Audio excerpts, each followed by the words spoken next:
ไทยว่าจะเป็นคนหน้าใดพญาอินตุกใจก็เพราะอินดูลูกน้อยใครบอกยอดซอยเรื่องพระมารดาว่าชื่อดังพิกมาลาเต้พีนอนลาผู้พกนางใจบ้าเขาใส่ให้ฝ่ายความไปเอาลูกมาดำมาเปลี่ยนตัวเจ้าบ่อินตานี่เรา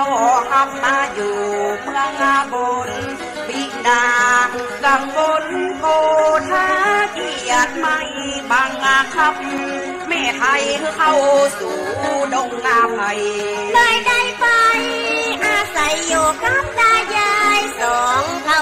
ส่วนกุมารนอนเอาผู้เหตุความจริงนาพอละพอ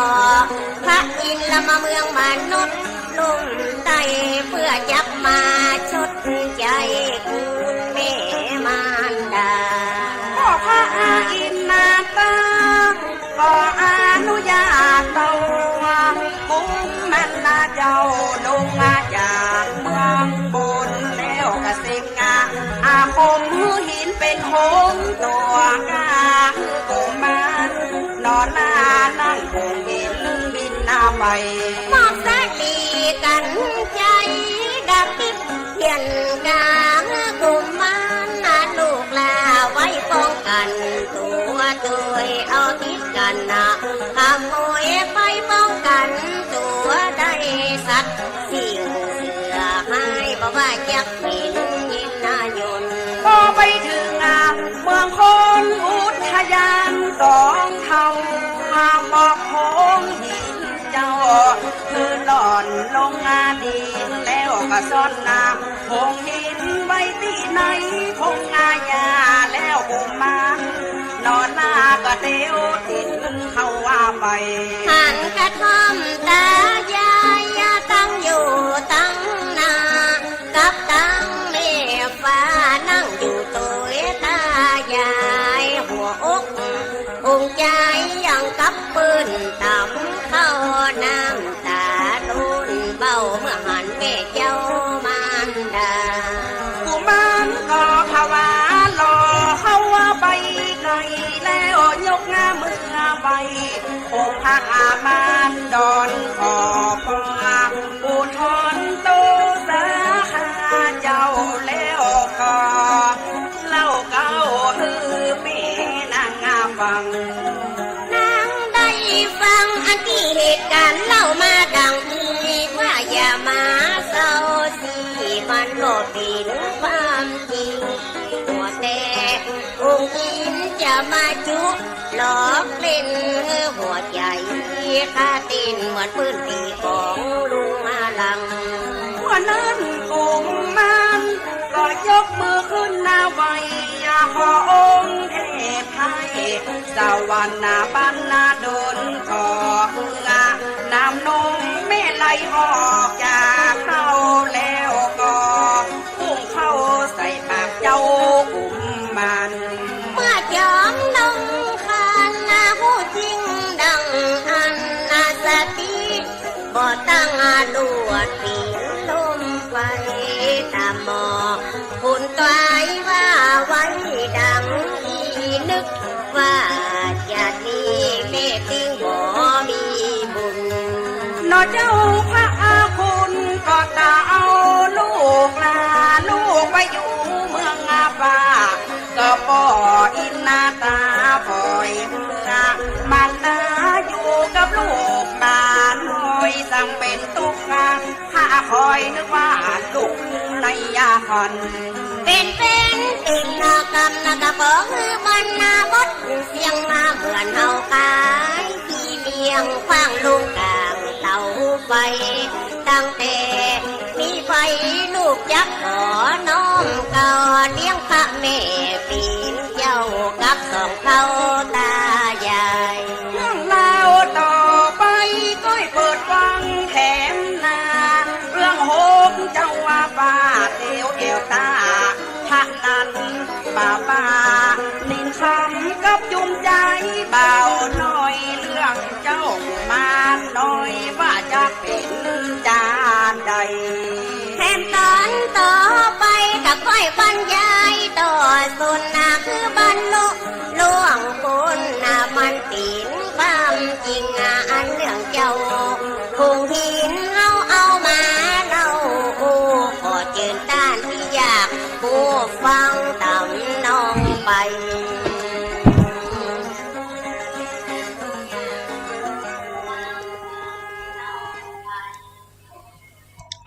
ขอถวายความเคารพพระมหาเถรานุเถระครูบาอาจารย์เจ้าทั้งหลายจุตนจุองค์เจริญสุขเจริญธรรมจงได้บังเกิดมีแก่พุทธศาสนิกชนสาธุชนทั้งหลายที่ได้สดับรับฟังสารธรรมทางสถานีวิทยุในคลื่น FM 104.50 เมกะเฮิรตซ์วัดฝ่ายหินมหาวิทยาลัยเชียงใหม่ในวันนี้ก็เป็นวันพุธที่3 มกราคมพุทธศักราช2567ก็ได้มาพบกับท่านสาธุชนทั้งหลายในสารธรรมยามเย็นเสียงธรรมวัดสลีโสดาพระอารามหลวงพระธรรมจาริกโดยอัตมภาพท่านพระครูปัญญาสังฆการหรือท่านพระครูพรหมินทร์เป็นผู้มาดำเนินรายการหลังจากที่พี่น้องสาธุชนทั้งหลายได้ผ่านพ้นในความเป็นสิริมงคลการเริ่มต้นวันขึ้นปีใหม่ในวันจันทร์ที่1 มกราคมพุทธศักราช2567ก็มาเป็นวันท่อน3มีกิจกรรมนาต่างๆที่ต้อนรับด้วยการใช้วิถีไทยวิถีพุทธของเราท่านทั้งหลายเข้ามาเป็นความมังคละความเป็นมิ่งมงคลที่วัดสลีโสดาพระอารามหลวงก็มี การต้อนรับญาติโยมในสถานที่ของครูบาเจ้าสลีวิจัยโดยคณะสงฆ์ได้เดินทางลงไปจัดการต้อนรับเสริมสิริมงคลให้กับบรรดาพุทธศาสนิกชนมีการประพรมน้ำพระพุทธมนต์การผูกข้อมือสายศีลให้เป็นมังคละพี่น้องสาธุชนที่เดินทางเข้ามานครเชียงใหม่ก็ได้มาแสวงบุญในสถานที่สำคัญนั่นก็คือวัดพระบรมธาตุเจ้าดอยสุเทพเป็นหลักเป็นองค์แทนแห่งพระสัมมาสัมพุทธเจ้ามีอนุสาวรีย์ครูบาเจ้าสลีวิจัยเป็นสถานที่ประดิษฐานรูปเหมือนครูบาเจ้าสลีวิจัยหรือครูบาเจ้าศีลธรรมก็ยืนประทานพรมือปอนกับสาธุชนต่างหลายทั่วทิศทั่วไทยถึงคนภาคเหนือต่างภาคต่างจังหวัดต่างประเทศทั่วโลกที่เดินทางเข้ามาที่ขวังอนุสาวรีย์ครูบาเจ้าศรีวิจัยก็น่าเป็นนิมิตมงคลที่ดีและก็ได้จัดการ ทำการมงคลนั่นก็คือการเชิญชวนพุทธศาสนิกชนได้มาสวดมนต์ข้ามปีก็คือจากวันที่31 ธันวาคม 2566เข้าสู่ 2567ในวันที่1 มกราคมเป็น การสวดมนต์ข้ามปีจาก2566เข้าสู่2567ก็บทสวดมนต์ต่างๆนานาที่ได้สวดไปก็ทำให้เราได้มีอานิสงส์ได้สวดมนต์แล้วก็ทำให้จิตใจเราเป็นสมาธิมีสติบังเกิดปัญญาและก็ได้ลดความเสี่ยงจากอบายมุขอุบัติเหตุสิ่งชั่วร้ายต่างๆเป็นการเริ่มต้นชีวิตด้วยสิ่งที่เป็นมังคละเป็นมงคลอันที่จะส่งผลให้ได้พบ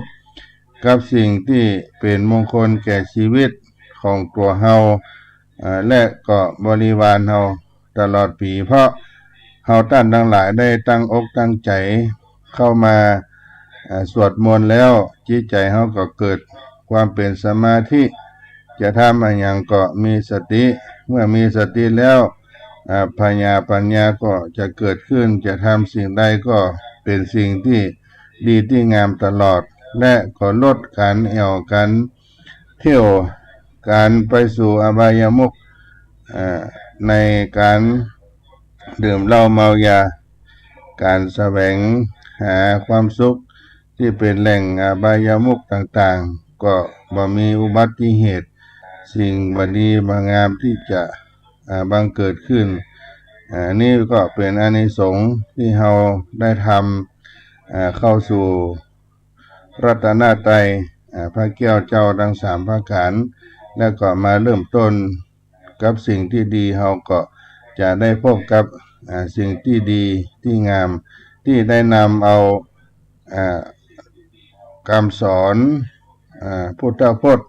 ขององค์สมเด็จพระสัมมาสัมพุทธเจ้าได้มาเป็นบทสวดมนต์เป็นพุทธมนต์เป็นคำที่ศักดิ์สิทธิ์และก็ปัดเป่าพยันตรายต่างๆในพระปริตต่างๆที่เป็นพุทธมนต์มาสวดมนต์กันข้ามปีเพื่อเกิดความเป็นสิริเป็นมังคละกับตัวเฮาเพราะการสวดมนต์ข้ามปีก็ถือเป็นโอกาสอันดีที่พุทธศาสนิกชนทั้งหลายได้จัดกิจกรรมเกิดขึ้นและบางที่ก็มีการแลกของขวัญวันขึ้นปีใหม่อวยพรให้กันและกันในวันขึ้นปีใหม่สิ่งเหล่านี้ก็ทำเพื่อให้เฮาท่านทั้งหลายได้รับสิ่งที่ดีที่งามได้ทำบุญในวันขึ้นปีใหม่ให้เฮาได้มีความสุขทั้งกายทั้งใจบ่มีสิ่งเลวร้ายเข้ามาในชีวิตของเฮาเข้าสู่วันใหม่เดือนใหม่ปีใหม่และได้สิ่งที่ความเป็นมงคลอันใหม่อันดีอันงามเข้าสู่จิตสู่ใจเฮาเพราะฉะนั้นพี่น้องท่านทั้งหลายที่ได้เดินทางเข้ามาที่ขวางอนุสาวรีย์ท่านครูบาเจ้าศรีวิจัยในปีนี้ก็มักพวงหลวงหลายได้มาทำบุญถวายทานผ้าห่มถวายผ้าไตรบังสุขุลอุทิศส่วนบุญส่วนกุศลให้กับบรรพชนบรรพบุรุษแสดงถึงความเป็นผู้ที่มีความกตัญญูกตเวทิตาต่อผู้มีพระคุณรู้บุญรู้คุณพ่อคุณแม่ผู้เฒ่าผู้แก่ครูบาอาจารย์ที่ท่านได้มีพระคุณและก็หาวิธีการตอบแทนคุณบุญคุณที่ได้ทำนั้นก็ถือว่าเป็นสิ่งที่ควรยกย่องทำและลึกถึงผู้มีพระคุณที่ให้อุปการะแก่เฮาด้วยความเคารพสิ่งของหรือผู้ที่ควร ได้รับส่วนบุญส่วนกุศลนั้นก็เป็นกตัญญูกตัญญูเป็นบุญที่เราได้ทำตอบแทนต่อผู้มีพระคุณเพราะฉะนั้นนิมิตตังสาธุรูปานังกตัญญูกตเวทิตาความเป็นผู้รู้จักบุญคุณและได้ทำตอบแทนเป็นนิมิตหมายของคนดีที่องค์สมเด็จพระสัมมาสัมพุทธเจ้าพระองค์ทรงได้ตรัสสอนไว้เพราะฉะนั้นได้ฮือทานเป็นต้นก็เป็นสิ่งที่เราได้เริ่มต้นชีวิตดีด้วยก็มาไหว้พระสมาทานรับศีลมาเจริญจิตภาวนาโดยเฉพาะที่ขวังครูบาเจ้าศรีวิจัยนั้นญาติโยมก็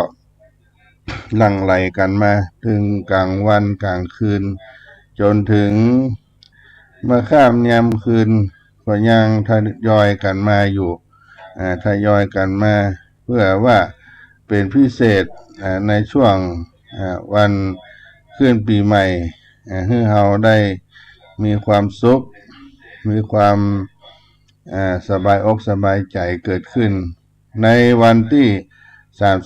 31ธันวาคม2566เข้าสู่2567ก็มีการสวดมนต์ข้ามปีรับต้อนญาติโยมได้เอาน้ำธรรมคำสอนของพระสัมมาสัมพุทธเจ้ามาสรรเสริญมายอกุลและลุ่งเจ้าของวันที่วันจันทร์ที่มกราคม2567ก็มีการตักบาตรพระสงฆ์199รูปโดยเมตตาธรรมพระเดชพระคุณพระเทพมังคลาจารย์เจ้าคณะจังหวัดเชียงใหม่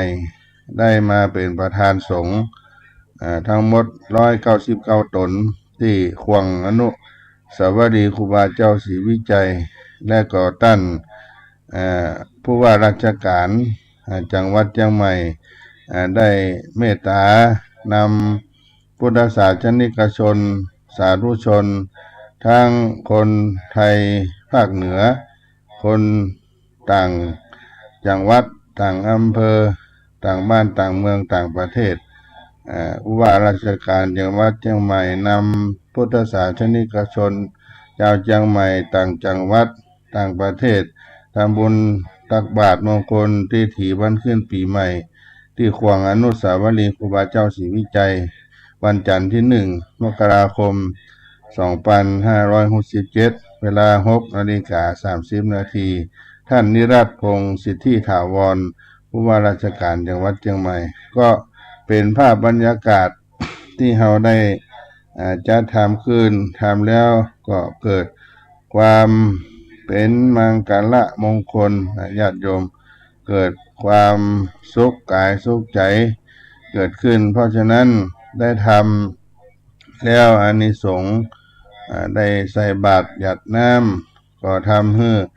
เราทุกท่านทุกคนได้มีบุญในตอนเจ้าได้ใส่บาตรตักบาตรเป็นบุญเป็นกุศลที่มีประโยชน์มากมายหลายประการได้ใส่บาตรวันขึ้นปีใหม่หรือว่าเขาได้ใส่บาตรทุกวันตามที่องค์สมเด็จพระสัมมาสัมพุทธเจ้าได้ตรัสได้สอนไว้ก็เป็นที่รักเป็นที่แปลงของคนทั้งหลายคนดีมีสติปัญญาอยากจะคบหาสมาคมโดยเฮามีชื่อมีเสียงเป็นคนที่บ่ห่างไกลธรรมเมื่อล่วงลับดับผ่านไปก็ย่อมเข้าสู่สุคติโลกสวรรค์การใส่บาตรทุกวันก็ดีทำให้จิตใจเฮาอยู่กับความดีเป็นการฝึกจิตฝึกใจให้คลุกคล้าอยู่กับการกุศลซึ่งเป็นทางแห่งความเจริญที่พระพุทธองค์ทรงตรัสรับรองว่าผู้ที่ฝึกจิตดีแล้วก็ย่อมนำสุขมาให้เพราะเมื่อตื่นขึ้นมาสิ่งแรกที่จะนึกถึงคือจะหา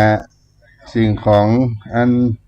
เป็นตาลมาใส่บาตรเขาจะเอาอย่างดีเขาจะนึกขึ้นมาแต่เจ้า เราตื่นลืมตาขึ้นมา ซึ่งจุดนี้เราก็ถือว่าเป็นสังฆานุสติเพราะนึกถึงพระสงฆ์และก็จากานุสตินึกถึงสิ่งที่จะนำมาใส่บาตรพระถือเป็นบุญการเจริญกรรมฐานถึง2 กองด้วยกันอันนี้เป็นบุญที่2ที่ได้ใส่บาตรอันที่3อานิสงส์ที่เขาได้ทำแล้วในการทำบุญใส่บาตรหยาดน้ำตอนเจ้าก็เป็นการลดความตนีบรรเทาความหันแก่ตัวสร้างใจให้เป็นสุขและก็สร้างสังคมให้ห่มให้เย็นเพราะเป้าหมายหลักของการให้ทานที่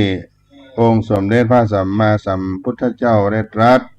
เพื่อกำจัดความตนีมุ่งสู่ความดีและความเสียสละเป็นการต่อบุญต่อลาภะให้กับตัวเองเพราะการได้ใส่บาตรเป็นการเสริมตาหน้าปารมีไปโดยตรงเป็นการสร้างทางแห่งความมั่งคั่งความร่ำรวยความคล่องแคล่วคล่องตัวในโลกยิ่งทำได้ทุกวันกุศลก็จะยิ่งส่งผลขึ้นอย่างต่อเนื่องจนสามารถได้หลีกพ้นความยากความจนไปได้อย่างถาวรอานิสงส์ข้อต่อมาก็เพื่อเป็นการอุทิศส่วนกุศลให้แก่บุคคลอันเป็นที่ฮักที่ได้ล่วงลับไปแล้วเป็นการแสดงความกตัญญูต่อผู้มีพระคุณต่อมาอานิสงส์ได้ให้การใส่บาตรก็เป็นการรักษาขนบธรรมเนียมประเพณีวัฒนธรรมอันดีงาม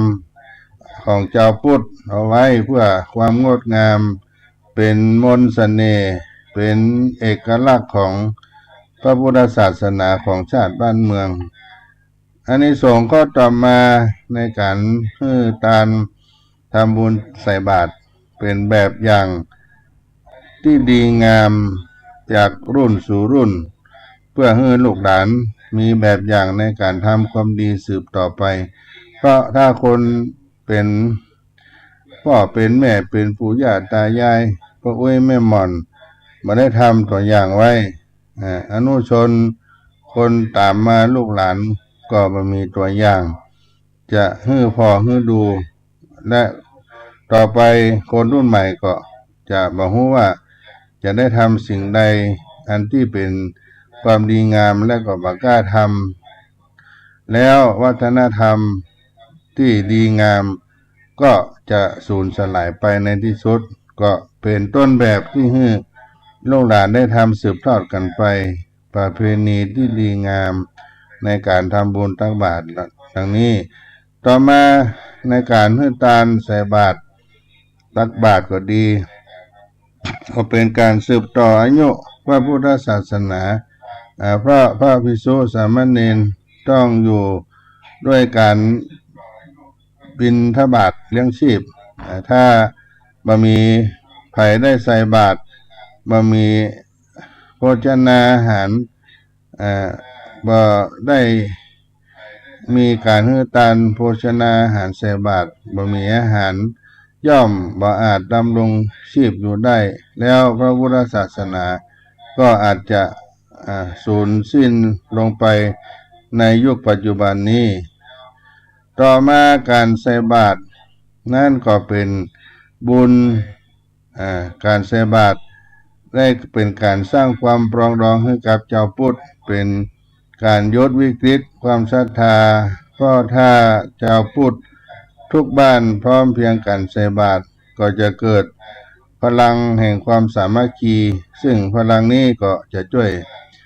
สร้างสรรค์สังคมให้เกิดความสงบสุขที่พระพุทธองค์ได้ตรัสไว้ว่าความสามัคคีของหมู่คณะ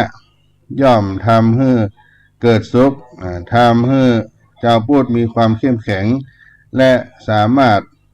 จะสร้างกรอบอันดีงามให้แก่พระภิกษุทั้งหลายมาให้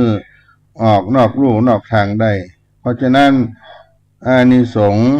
อันเป็นพโยชนะในการใส่บาตร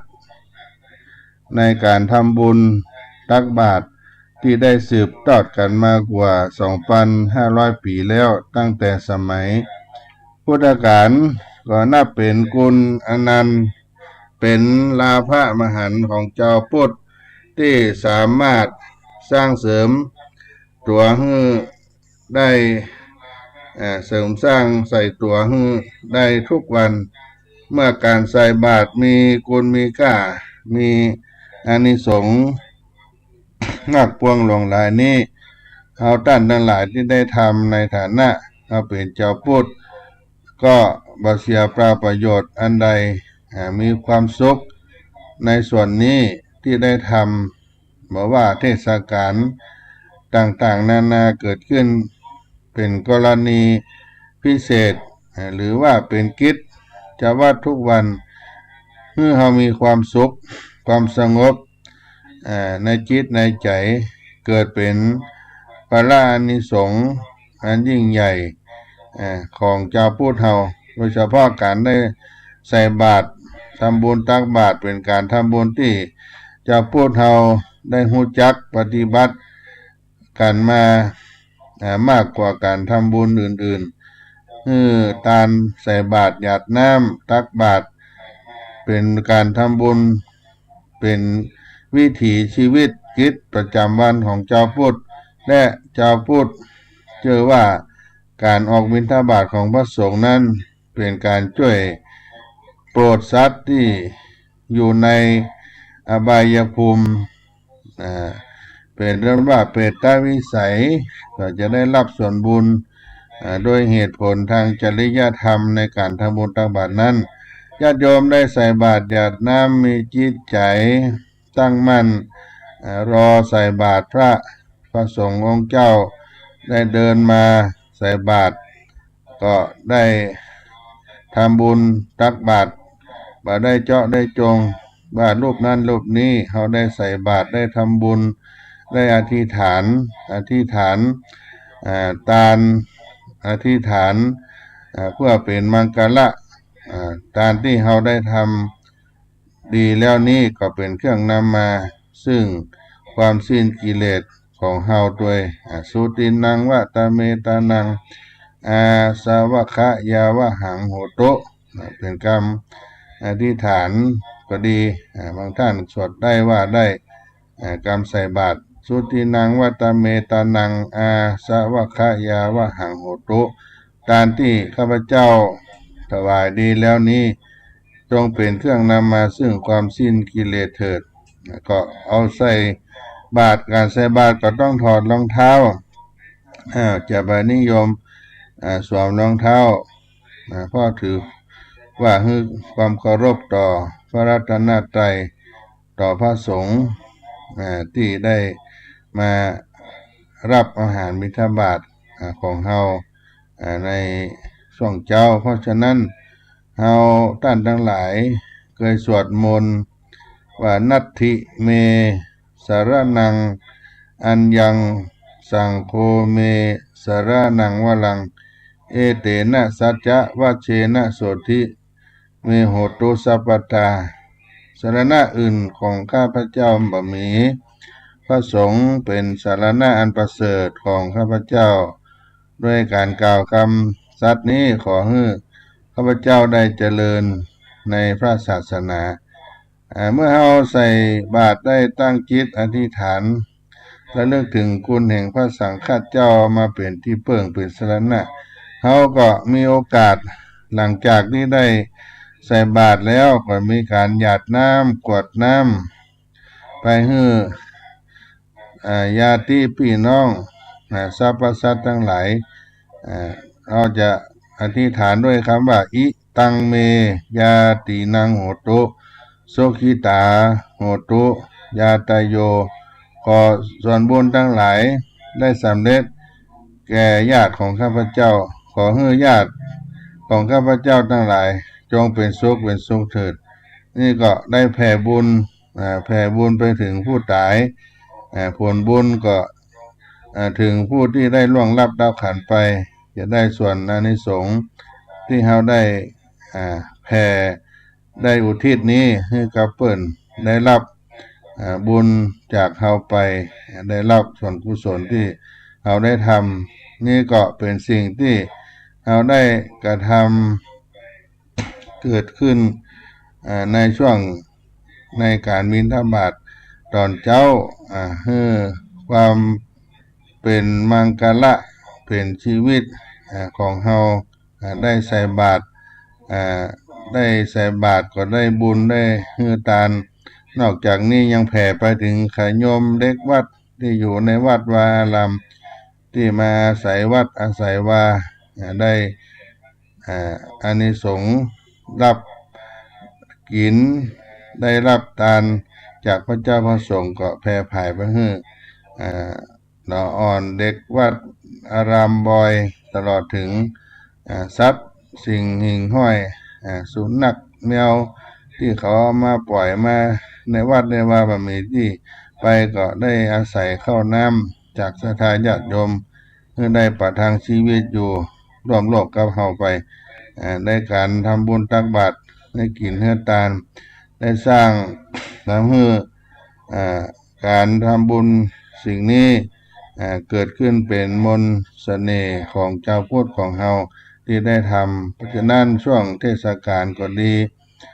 ช่วงในก็ดีที่เฮา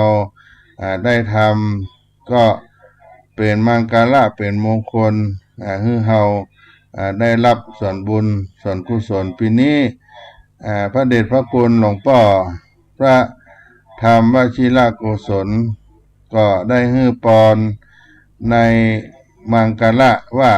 ในวาระติถีวันขึ้นปีใหม่ปีพุทธศักราช2567อวยพรให้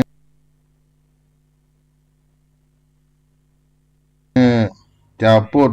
เจ้าไทยทุกท่านรักสามัคคีห่วงใยพระพุทธศาสนาขอให้ทุกท่านมีความสุขความเจริญตลอดปี2567และตลอดไปเทินก็เป็นการปอนมังกรของพระเดชพระคุณพระธรรมวชิรโกศลหลวงพ่อเจ้าอาวาสวัดสลีโสดาพระอารามหลวงและวรธรรมของประธานคณะพระธรรมจาริกเจ้าวาดวัดเบญจมาบพิตรดุสิตวนารามพระเดชพระคุณพระธรรมวชิราธิบดีก็ฮือปอนครับพี่น้องตั้งหลายในทั่วบ้านทั่วเมืองทั่วโลกปอนปีใหม่2567ว่าสุภาพมงคลติถีวันขึ้นปีใหม่ขออาราธนาคุณพระรัตนตรัยสุภาชัยจงก่อเกิดล้ำเลิศผลสุภลักษณ์งดงามยามยินยนต์สุภาชนพร้อมพรั่งยั่งยืนนานจงมาเกิดแก่พุทธศาสนิกชนสาธุชนคนดีทุกท่านแม้สรรพกิจทั้งปวงจงสำเร็จสมฤทธิ์ด้วยปัญญาธรรมพรจตุพิธาพรชัยสมบูรณ์พูนผลในสิ่งที่พึงปรารถนาทุกประการพระธรรมวชิราธิบดีประธานคณะพระธรรมจาริกเจ้าอาวาสวัดเบญจมาบพิตรเจ้าคณะภาค17หนใต้ก็ฮือปอนกับคณะพระธรรมจาริกพี่น้องชาวไทยภูเขาทุกชนเผ่าด้วยพี่น้องชาวพุทธทุกบ้านทุกเมืองก็เป็นมังกรเป็นมงคลที่เราได้มาร่วมกันทำกันสร้างบุญบารมีเหล่านี้ได้บังเกิดขึ้นให้เราได้อยู่เย็นเป็นสุขกันทั่วหน้าอยู่ด้วยความมีธรรมะขององค์สมเด็จพระสัมมาสัมพุทธเจ้าอันเป็นที่ยึดเหนี่ยวยึดมั่นในจิตในใจของเราเพราะฉะนั้นพี่น้องท่านที่ได้มีโอกาสได้มาร่วมการทำบุญตักบาตรในช่วงเจ้าของปวงอนุสาวรีย์ครูบาเจ้าสลีวิจัยโดยมีครูบาเจ้าศรีวิจัยเป็นที่ระลึกเป็นที่ยึดมั่น สรณะเอาได้มานึกถึงครูบาเจ้าศรีวิจัยแล้วได้มากราบมาไหว้ก็ขึ้นไปวัดสลีโสดาบางท่านก็พบพระหลวงพ่อเจ้าวาดบางท่านก็บ่ได้เจอก็ด้วยหลวงพ่อนั้นมีอายุมากอายุ90เข้ามานี่ก็ฮือพระสงฆ์สามเณรทั้งหลายได้เป็นตัวแทนให้ท่านและได้รับศีลรับพรนอกจากนั้นแล้วก็ได้อัญเชิญวรธรรมพรนันประเสริฐของเจ้าพระคุณสมเด็จพระอริยวงศาคตยานสมเด็จพระสังฆราชสกลมหาสังฆปรินายกได้ประทานให้ไว้ว่าจิตตังทันตังสุขาวะหังจิตที่ฝึกดีแล้วนำสุขมาให้เนื่องในอภิลักขิตสมัยขึ้นปีใหม่พุทธศาสนิกชนทั้งหลายก็ได้รับบรธรรมอันเป็นปรนันประเสริฐจากสมเด็จพระอริยวงศาคตยานไปทั่วบ้านทั่วเมืองก็นำเอามาเป็นคติสอนใจคติธรรมนำชีวิตของเฮาให้ได้ร่มเย็นเป็นสุขเพราะเฮาท่านทั้งหลายได้สร้างสิ่งที่ดีที่งามเฮาเป็นคนที่ได้สร้างคุณประโยชน์แก่บ้านแก่เมืองมิตรแก้วสหายคำเรียกว่ามีน้ำใจมีใจเอื้อเฟื้อเป็นคนที่มีเมตตามีความหวังดีต่อสรรพสัตว์อยู่เสมอพยายามที่จะทำจะอู้ในสิ่งที่สร้างสรรค์ความมีน้ำใจเอื้อเฟื้อเกื้อกูลเป็นคุณธรรมที่เกี่ยวข้องในธรรมพระพุทธศาสนาเรียกว่าพรหมวิหารธรรม4สังฆะวัตถุ4จะแยกออกจากกันมาได้ในภาคปฏิบัติเพราะเอาท่านทั้งหลายถ้ามีน้ำจิตน้ำใจสร้างสรรค์สังคมเป็นสมาชิกที่ดีของพระพุทธศาสนาสังคมก็จะมีรักความประพฤติเป็นพรหมวิหารธรรมในจิตในใจคุณธรรมเป็นพื้นฐานของจิตใจมีเมตตามีความรักความปรารถนาดีไมตรีหวังดีต่อคนอื่นต้องการช่วยเหลือให้ทุกคนประสบประโยชน์ความสุขความมีเมตตาเป็นสิ่งจะชำระความโกรธความโมโหในใจมีความกรุณาความสงสารอยากช่วยเหลือคนอื่นให้พ้นจากทุกข์ความกรุณาจะชำระความโหดร้ายความคิดเบียดเบียนมีมุทิตาความเบิกบานยินดีให้คนอื่นมีสุขมีใจชื่นใจบานสามารถฝึกตัวให้อนุโมทนาในความสุขความเจริญความสำเร็จของคนอื่นได้มุทิตาจะชำระความอิจฉาพยาบาทและมีอุเบกขาความมีใจเป็นกลางมองตามความเป็นจริงวางจิตสม่ำเสมอมั่นคงเที่ยงตรงพร้อมจะวางตนและปฏิบัติตามหลักการเหตุผลความเที่ยงธรรมอุเบกขาก็จะจัดการกับจิตใจที่ขึ้นลงจิตใจที่วุ่นวายขาดความหนักแน่นความมั่นคงบำเพ็ญการสงเคราะห์ซึ่งเป็นคุณธรรมภายนอกที่พึงแสดงออกตามหลักธรรมสงเคราะห์หรือเครื่องยึดเหนี่ยวในใจคนและก็ประสานหมู่ชนไว้ในสามัคคีก็ได้แก่การให้ทานเอื้อเฟื้อเพื่อแผ่เสียสละได้ปันได้ยื่นได้แบ่งได้ให้ช่วยเหลือสงเคราะห์ด้วยปัจจัยทั้ง4มีทุนมีทรัพย์สินสิ่งของตลอดให้ความรู้ความเข้าใจศิลปะวิทยาต่างๆมีปิญญาวาจาในหมวดการสงเคราะห์ด้วยคำพูดคำจาสุภาพม่วนหูไพเราะจะฟังน่าฟังนี่แจ๋งนำสิ่งที่เป็นประโยชน์มีเหตุผลได้จักได้จุงในทางที่ดีงามหรือกรรมแสดงความหันอกหันใจให้กำลังจิตกำลังใจจักจักจ๋าเกิดความเข้าใจความสมานสามัคคีเกิดไมตรีจิตทำให้เป็นที่ฮักและนับถือแล้วก็ ช่วยเหลือเกื้อกูลกันอันที่สามในสั่งสงเคราะห์ก็คืออัตถจริยาประโยชน์ได้ทำแก่ผู้อื่นช่วยเหลือด้วยกายด้วยแรงกายขวนขวายช่วยเหลือกิจการต่างๆปั้มเปงสาธารณประโยชน์รวมไปถึงช่วยแก้ไขปัญหาช่วยได้ปรับปรุงส่งเสริมในด้านจริยธรรมและก็อันสุดท้ายในการบำเพ็ญสงเคราะห์ในสมานัตตาทำตัวให้เข้ากับผู้อื่นวางตนเสมอต้นเสมอปลายมีความเสมอภาคบ่เอาเปรียบและเสมอในสุขทุกข์ร่วมทุกข์สุขร่วมสุขร่วมทุกข์ร่วมสุขร่วมรับรู้ร่วมแก้ปัญหาเพื่อให้เกิดประโยชน์สุขร่วมกันด้วยความรู้ช่วยด้วยความรู้ช่วยด้วยก้อยคำช่วยด้วยกำลังงานและร่วมเผชิญในการแก้ปัญหาต่างๆนี่ก็เป็นเฮาเป็นผู้มีน้ำใจเป็นพื้นฐานช่วยเหลือสงเคราะห์เพื่อนบ้านญาติโยมสาธุชนทั้งหลายก็อู้จากกันไปเฮาได้ฮื้อต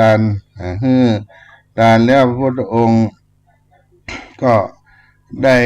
สอนไว้ว่าผู้ฮื้อทานย่อมเป็นที่รักเป็นที่ชอบของคนทั้งหลาย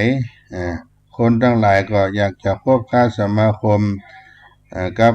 ความเป็นคนฮื้อตานแก่เฮามีชื่อมีเสียงกิตติศัพท์ของเฮานั้นกระจรกระจายทั่วไปและเป็นคนฮื้อตานแล้วจะบ่ห่างเหิน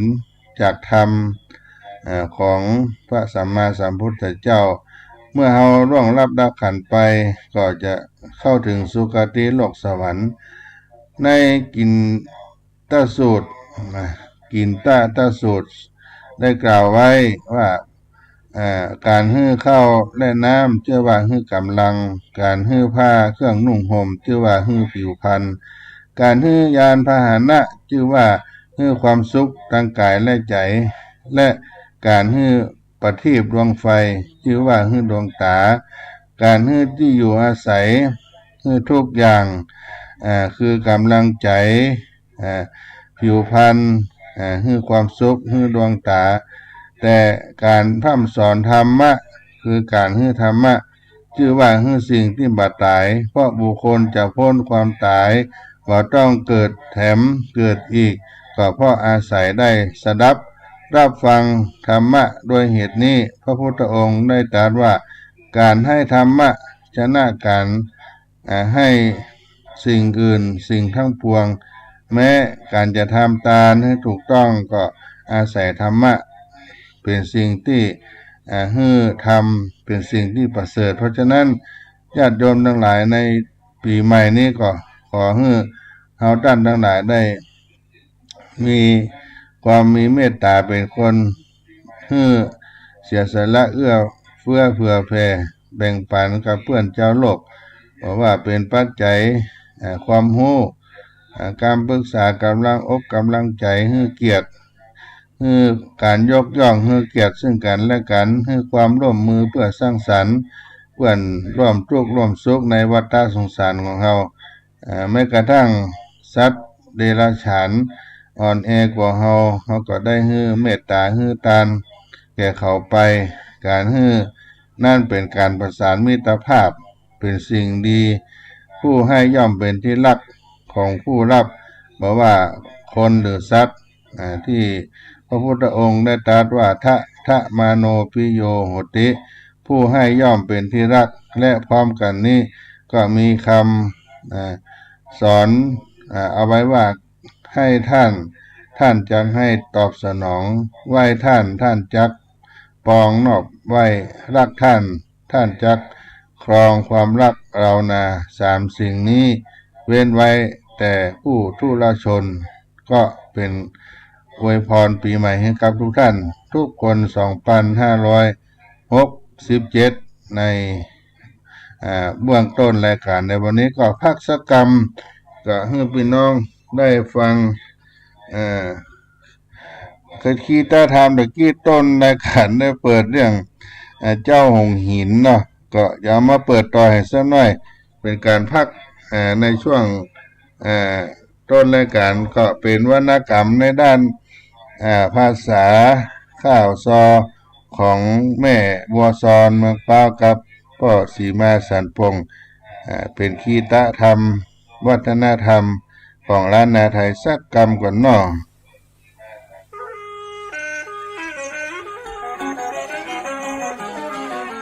ส่วนองค์นอนเล่าต่อเต้าเดินทางเจ้าก็ได้ไปหานหกองค์ดอกฟ้า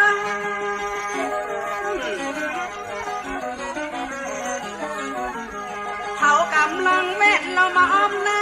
เล่นบาบ้าหรือว่าหมากสากากับหมู่ก็เจ้าบ้านเจ้าเมืองม่วนงานนั้นเมืองส่วนสีนานายปีนายเจ้ากำลังสนใจว่าใครเล่นกับเปิ้ล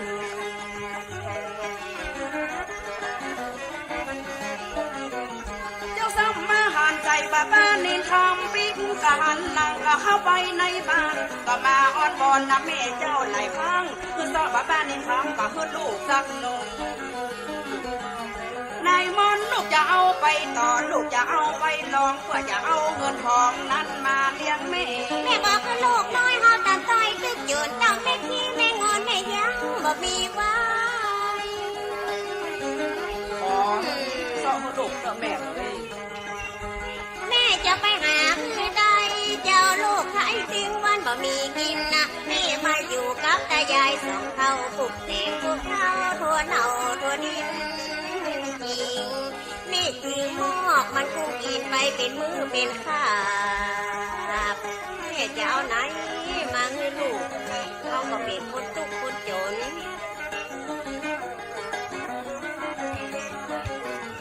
อันนั้นเปิ้นเป็นเจ้าใหญ่ใบบุญเจ้าอย่าไปไฟสูงแข่งป้าแต่บ่ได้มาอินดูละกูมาลูกไทยห้องให้ละคืนหูวันคำ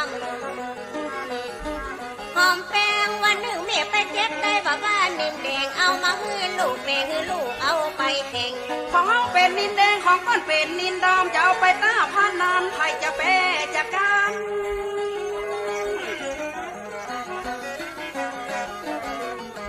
ลูกเจ้ามาเตรียมตัวออกบ้านจะไปสู้ต่อต้านกับเจ้าโมตั้งไหน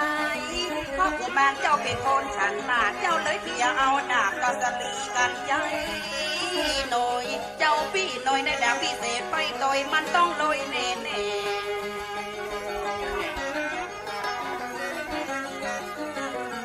พ่อบอกพระอินเฮาอยู่บนสวรรค์สองบักกันยานบันดาลมาด้วยแก่คือหกกุมารนาไก่เป๊ะเสียบาบ้านนี่คำเมื่อกุมันตึงมูทีมปิ้งของเฮาไปของปลอมไปเล่นกีดของจริงเป็นแท้เป็นจริงบ่จะตีละปุยมูพวกองเนาฟ้าเข้ามากันขนาดเลยบ่ฮู้จักกันว่าเป็นพี่เป็นน้อง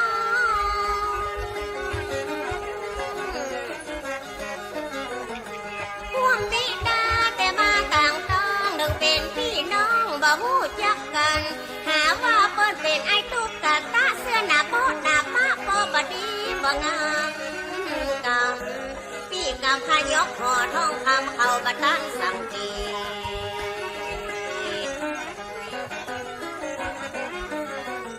มีวันหนึ่งนั้นเราเจ้ากุมารเลิกจากเล่นกันแล้วก็ลาปิดบ้านแถมวันพวกเนื้อจะมาแถมข้าวพวกเขาหมู่นั้นว่าบัดท่าเมื่อตื่น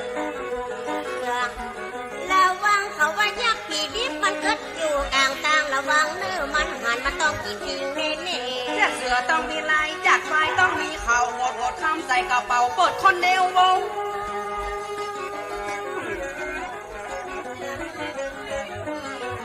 หมูสูตั้งลายบ่ต้องมาอุโมไอ้พวกหัวขี้โลเหมือนที่โคกลางคอ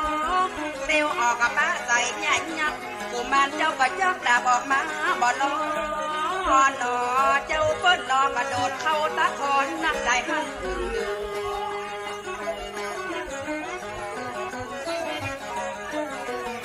ันยักกายแล้วปีกบันปีกจองไปกับแม่มันดอนแล้วอาบน้ำมากินข้าวถึงเวลาลูกมาพวกเจ้าก็สบายกูเอาเข้าไปตัวหาเจ้าหมู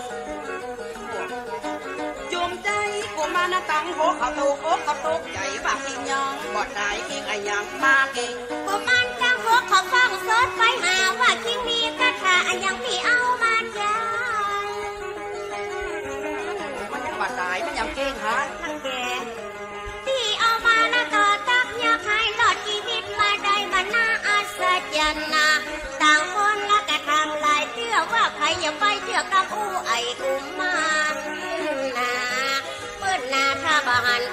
อย่าไปนับใดนับจือ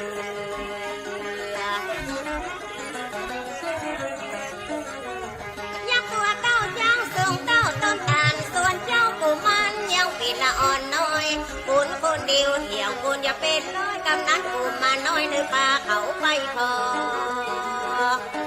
ไปก้อยบางคนเขากระสู้บางคนเขากระถอยคนลายเหมือนปอยมีติ้งหอกติ้งดับ สมยักษ์ใดครึ่งหนึ่งเขาฟังลึงเข้าหาพองเอาไม้ตีแก่นตาพองเอาไม้เต้งกำ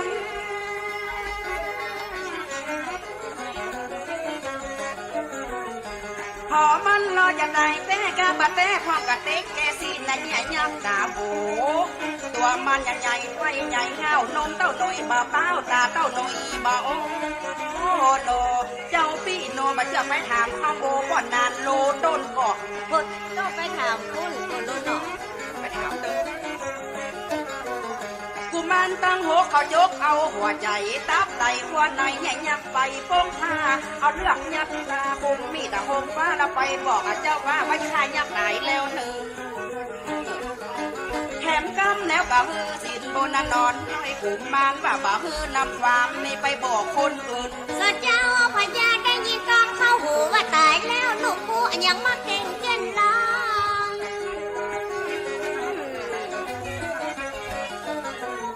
กูมันต่างฮกจนพอตกสันลังหน้าละอายใจน้องประเจ็ดต้องขึ้นของตุนนาพญาฟังไปกล่าวประกาศพวกจอมปาดอันฉลาดเกมคงจุนก็จุนสุดเด็ดทศพุลบ่หูคุณของลูก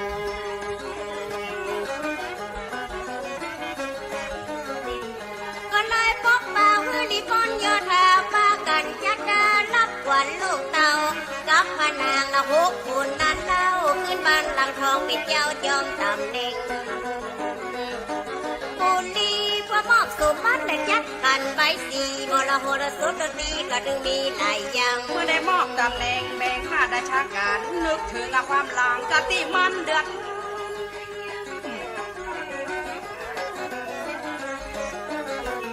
ก็เลยห้องหาหกกุมารนะพี่น้องที่มีเรื่องเดือดร้อนอับโศกเศร้าโศกี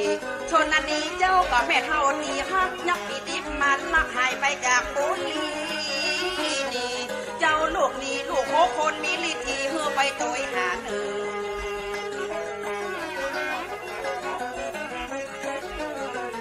กุมารตั้งหัวขออกเขาปวดหนองป้ากันนั่งหน้าหมอกแดงตาแดงปาดลึงเขานึกในใจว่ากูต้องได้อยากเตือนพ่อพญาลุกขึ้นสั่งการเด็ดขาด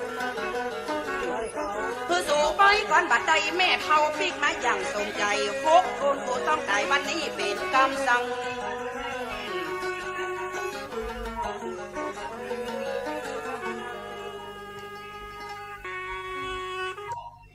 ก็ได้ฟังซอจ้องหินไปเพราะต้นรายการได้เปิดเอาไว้ก็เลยเอามาต่อให้พี่น้องคนฟังก็เป็นวรรณกรรมบ้านล้านนาเป็นหน่อโพธิสัตว์เจ้าหงหินนะเอามาปั่นมาฝากในวันขึ้นปีใหม่ตอนนี้กำลังไล่ความกันครับเรื่องราวกุมารตั้งหกที่ได้ใส่ร้ายต่อเจ้าหินในเรื่องเนาะก็มาอู้มาปั่นเอาไว้เพียงตรงนี้ก่อนก็มาอู้จากันในใต้รายการนี้ก็ฝากปั่นครับพี่น้องท่านผู้ฟังทั้งหลายแต่ว่าวันซืนก็ได้มีโอกาสเดินทางไปแสดงความไว้อาลัยครับป่อตุลุงพระครูประถมศิลปาคมหรือครูบาสำเร็จวัดปางสนุกบ้านปางมุ้งเพิ่นได้สูญเสียพี่ชายเปิ้นอ้ายเปิ้นได้เสียชีวิตไปก็คือป่อปิงพรหมมินทร์อายุ70 ปี